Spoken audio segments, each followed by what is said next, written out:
ആകാശവാണി. നമസ്കാരം. പ്രത്യേക വാർത്താ ബുള്ളറ്റിൻ വായിക്കുന്നത് ജോസ്ന. പാർലമെന്റിന്റെ ബജറ്റ് സമ്മേളനത്തിന്റെ രണ്ടാം ഘട്ടത്തിന് തുടക്കം. അടുത്ത മാസം 2-ാം തീയതി വരെയാണ് സഭ സമ്മേളിക്കുന്നത്. ലോക്സഭാ സ്പീക്കർ ഓം ബിർളയെ സ്പീക്കർ സ്ഥാനത്ത് നിന്ന് നീക്കം ചെയ്യണമെന്നാവശ്യപ്പെട്ട് പ്രതിപക്ഷം കൊണ്ടുവന്ന പ്രമേയം ലോക്സഭ ഇന്ന് പരിഗണിക്കും. ബജറ്റ് സമ്മേളനത്തിന്റെ ആദ്യഘട്ടത്തിൽ സ്പീക്കർ പക്ഷപാതപരമായി പെരുമാറിയെന്നാരോപിച്ച് പ്രതിപക്ഷം ലോക്സഭാ സെക്രട്ടറി ജനറലിന് നോട്ടീസ് നൽകിയിരുന്നു. പശ്ചിമേഷ്യൻ സാഹചര്യത്തെക്കുറിച്ച് വിദേശകാര്യമന്ത്രി ഡോക്ടർ എസ് ജയശങ്കർ ഇന്ന് സഭയിൽ പ്രസ്താവന നടത്തും. രാജ്യസഭയിൽ പരിസ്ഥിതി കാലാവസ്ഥാ മന്ത്രാലയത്തിന്റെ പ്രവർത്തനങ്ങളെക്കുറിച്ചുള്ള ചർച്ചയും നടക്കും. രാജ്യത്തെ ജനങ്ങളുടെ അഭിലാഷങ്ങൾ നിറവേറ്റുക എന്നത് സർക്കാരിന്റെ ദൃഢനിശ്ചയമാണെന്ന് പ്രധാനമന്ത്രി നരേന്ദ്രമോദി. വിദ്യാഭ്യാസം, നൈപുണ്യം, സർവകലാശാല ടൌൺഷിപ്പുകൾ എന്നിവ സംബന്ധിച്ച ബജറ്റാനന്തര വെബിനാറിനെ അഭിസംബോധന ചെയ്യുകയായിരുന്നു അദ്ദേഹം. വിദ്യാഭ്യാസം, നൈപുണ്യം, അനിമേഷൻ, ഗെയിമിംഗ് എന്നിവ ശക്തിപ്പെടുത്തുന്നതിനായി കേന്ദ്ര ബജറ്റിൽ പ്രഖ്യാപിച്ച പ്രധാന സംരംഭങ്ങളെക്കുറിച്ച് വെബിനാർ ചർച്ച ചെയ്തു. വികസിത് ഭാരത് യുവ കണക്ട് പരിപാടിയുടെ രണ്ടാം ഘട്ടത്തിന് ഇന്ന് ന്യൂഡൽഹിയിൽ തുടക്കമാകും. 2047ഓടെ രാജ്യത്തെ വികസിത രാഷ്ട്രമാക്കുക എന്ന ലക്ഷ്യത്തോടെ മേര യുവ ഭാരത് മൈ ഭാരതിന്റെ സഹായത്തോടെ കേന്ദ്ര യുവജനകാര്യ കായിക മന്ത്രാലയമാണ് പരിപാടി സംഘടിപ്പിക്കുന്നത്. രാജ്യതലസ്ഥാനത്തെ 35 കോളേജുകളിൽ നിന്ന് 10,000-ലേറെ വിദ്യാർത്ഥികൾ പരിപാടിയിൽ പങ്കെടുക്കുമെന്ന് മന്ത്രാലയം അറിയിച്ചു. ICC T20 ക്രിക്കറ്റ് ലോകകപ്പിൽ ചരിത്ര നേട്ടവുമായി ഇന്ത്യ.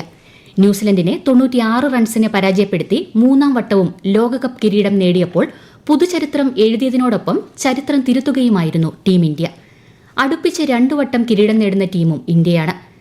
അഹമ്മദാബാദ് സ്റ്റേഡിയത്തിൽ 1.25 ലക്ഷത്തോളം വരുന്ന ഇന്ത്യൻ ആരാധകരെ സാക്ഷിയാക്കി സൂര്യകുമാർ യാദവും സംഘവും ഒരിക്കൽ കൂടി T20 കപ്പിൽ ത്രിവർണ്ണ പതാക പുതച്ചപ്പോൾ തുടർച്ചയായ മത്സരങ്ങളിൽ തകർപ്പൻ ബാറ്റിംഗ് കാഴ്ചവെച്ച മലയാളി താരം സഞ്ജു സാംസൺ ടൂർണമെന്റിന്റെ താരമായി.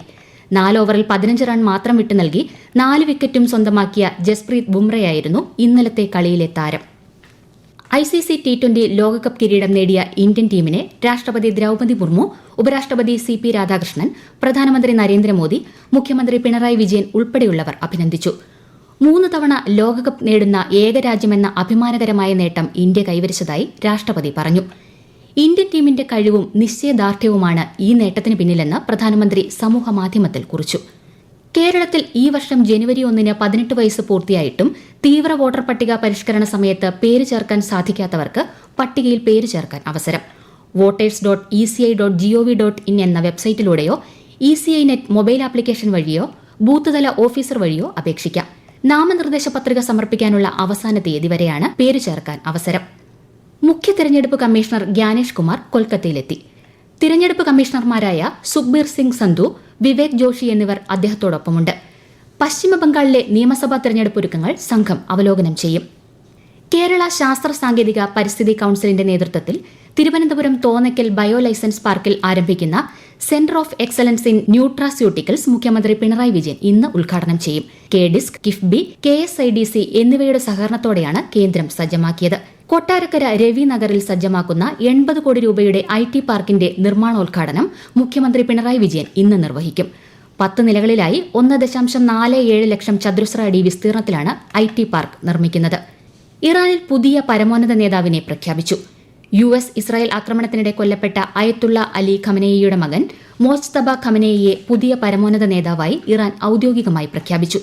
US ഇസ്രായേൽ സഖ്യം നടത്തുന്ന ഓപ്പറേഷൻ എപ്പിക് ഫ്യൂറി 10-ാം ദിവസത്തിലേക്ക് കടക്കുമ്പോഴാണ് ഇറാന്റെ നിർണായക നീക്കം. എന്നാൽ പുതിയ നേതാവിനെയും വധിക്കുമെന്ന് ഇസ്രായേൽ ഭീഷണി മുഴക്കി. ഇറാൻ US സംഘർഷം ശക്തമാകുന്നതിനിടെ മേഖലയിൽ പരിക്കേറ്റ 7ാമത്തെ US സൈനികനും കൊല്ലപ്പെട്ടതായി US പ്രതിരോധ മന്ത്രാലയം സ്ഥിരീകരിച്ചു.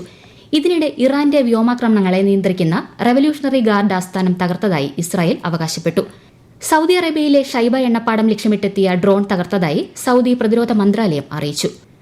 പശ്ചിമേഷ്യയിലെ സാഹചര്യം കണക്കിലെടുത്ത് വ്യോമഗതാഗതവുമായി ബന്ധപ്പെട്ട സ്ഥിതിഗതികൾ സൂക്ഷ്മമായി നിരീക്ഷിച്ചു വരുന്നതായി കേന്ദ്ര വ്യോമയാന മന്ത്രാലയം. ഇന്ന് 50 വിമാനങ്ങൾ സർവീസ് നടത്താൻ ഇന്ത്യൻ വിമാന കമ്പനികൾ പദ്ധതിയിടുന്നതായി മന്ത്രാലയം അറിയിച്ചു. വിമാന ടിക്കറ്റ് നിരക്കുകൾ അമിതമായി വർദ്ധിക്കുന്നില്ലെന്ന് ഉറപ്പാക്കാൻ മന്ത്രാലയം കർശന നിരീക്ഷണം നടത്തുന്നുണ്ട്. യാത്രക്കാർ വിമാന സമയത്തെക്കുറിച്ചുള്ള ഏറ്റവും പുതിയ വിവരങ്ങൾക്കായി അതത് വിമാന കമ്പനികളുമായി ബന്ധപ്പെടാൻ മന്ത്രാലയം നിർദ്ദേശിച്ചു. ലെബനനിലെ ബെയ്റൂത്തിൽ നടത്തിയ ആക്രമണത്തിൽ മുതിർന്ന ഇറാൻ സൈനിക കമാൻഡർമാരെ വധിച്ചതായി ഇസ്രായേൽ പ്രതിരോധ സേന അറിയിച്ചു. പ്രത്യേക വാർത്താ ബുള്ളറ്റിൻ കഴിഞ്ഞു. അടുത്ത വാർത്താ പ്രക്ഷേപണം ഉച്ചയ്ക്ക് 12:30.